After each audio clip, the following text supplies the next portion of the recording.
ચલો ફ્રેન્ડ્સ, આજે હું તમને શીખવાડું છું બધાની ફેવરેટ ચોકલેટ ગનાશ બનાવવાની recipe with very easy steps and only 2 ingredients.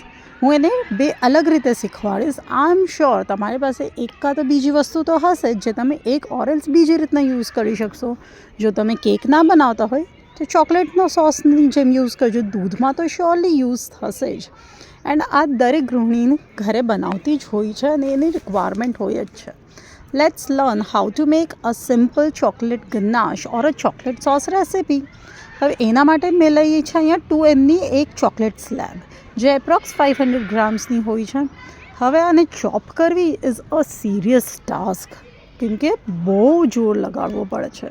આ તો ઉનાળો છે એટલે આટલી સહેલી હતી, બાકી શિયાળામાં તો કરતા હોય ત્યારે તમારા પડસેવા જ છૂટી જશે. બટ એના સિવાય બીજું કંઈ એમાં અઘરું છે જ નહીં. આ ફટાફટ ચોકલેટ સુધારી લો આવીએ આપણે અને એને એક બોલમાં ભરી લઈએ. માર્કેટમાં બહુ બધી અલગ અલગ ટાઈપની ચોકલેટ્સ અવેલેબલ છે.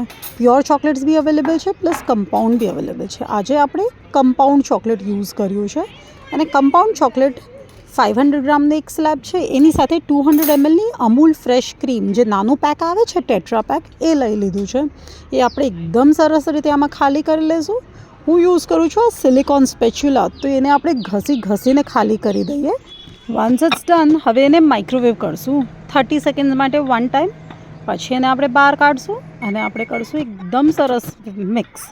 હવે એને આપણે સિલિકોન સ્પેચ્યુલાથી બી મિક્સ કરી શકીએ છીએ ઓરસ આ વિસ્કથી બી વિસ્ક કરી શકીએ છીએ. નેક્સ્ટ ટાઈમ જશે અનધર 30 સેકન્ડ્સ માટે.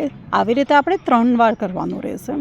જો તમારી પાસે માઇક્રોવેવ ના હોય તો તમે ડબલ બોઇલરમાં બી કરી શકો છો.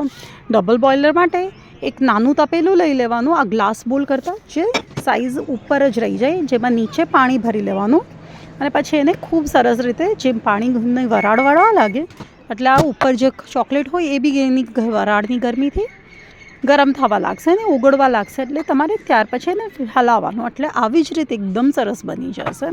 એ બી એકદમ સહેલી મેથડ છે. જો આપણી ગનાશ એકદમ સરસ રેડી થઈ ગઈ છે, એકદમ સ્મૂધ છે. હવે હમણાં એકદમ ઢીલી છે. આઈ એમ શ્યોર આ કન્સિસ્ટન્સીથી તમે કેક કે કપકેક ડેકોરેટ ના કરી શકો. આની સોસ જેવી કન્સિસ્ટન્સી છે. એને થોડુંક થિક કરવા માટે આપણે ઓવરનાઇટ કે આખી રાત એને રહેવા દઈશું.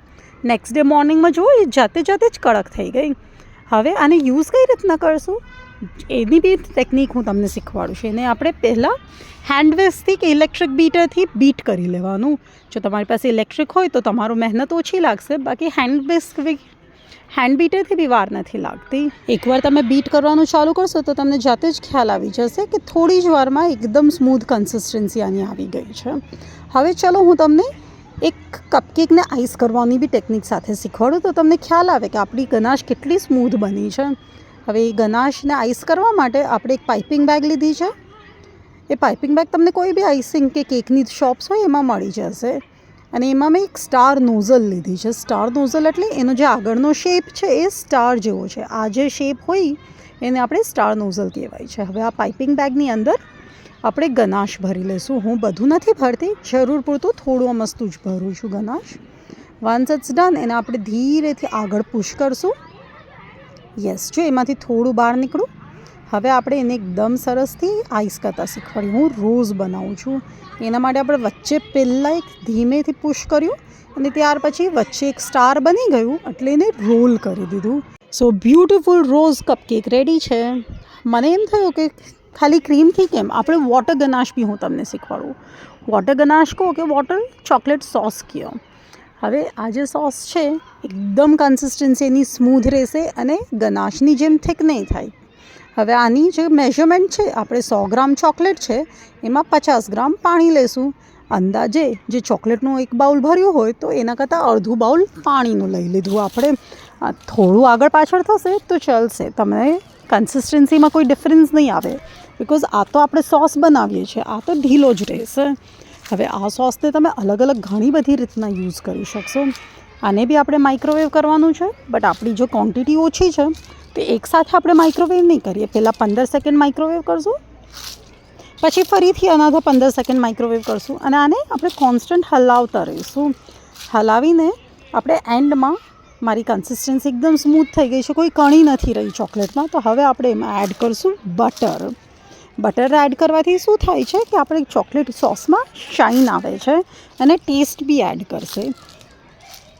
જો હવે બટર એકદમ સરસ મિક્સ થવા લાગ્યું છે ને ઓગળી જશે. જ્યાં સુધી બટર ઓગળે ત્યાં સુધી મિક્સ કરો તો જે ચોકલેટનું ઓઇલ હોય અંદર એ રિલીઝ થશે, જેનાથી આપણી ચોકલેટ ગનાશમાં ચોકલેટ સોસમાં શાઇન આવશે.